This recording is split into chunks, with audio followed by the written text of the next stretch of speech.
Hello everyone, my name is Engineer Arjun Singh. Today I am going to tell you about the CBR or the California Bearing Ratio test. So let's begin.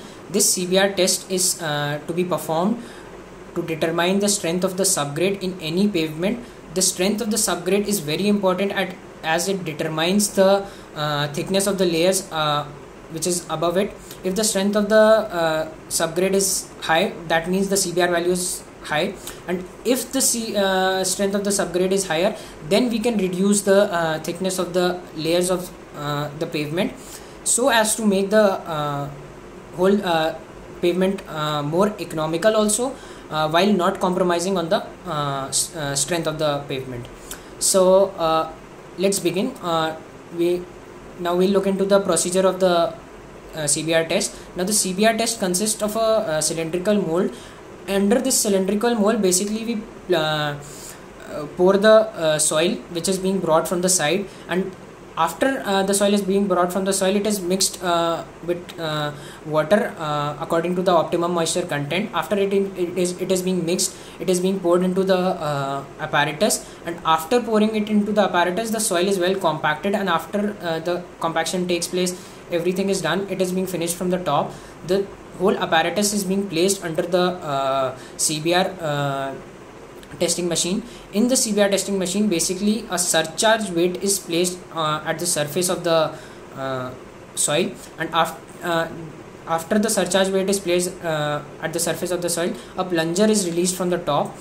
This plunger is basically penetrates at a rate of 1.25 mm per second.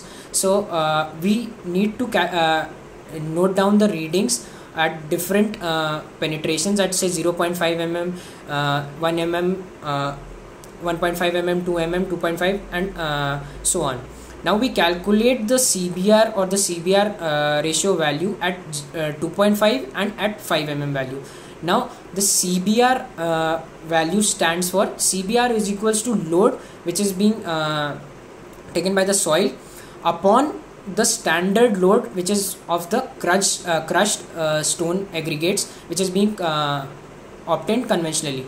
So the value at 2.5 mm for the standard one is 1370, and at 5 mm it is 2025. Now after the graph is being plotted between the x-axis consists of the different depths of penetration, and the y-axis consists of the loads. So after the graph is plotted and we calculate the 2.5 mm and at 5 mm we calculate the load.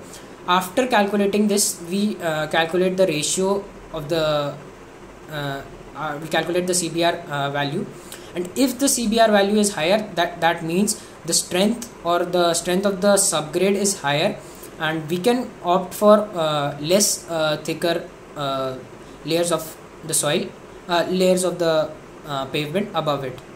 Thank you everyone for watching.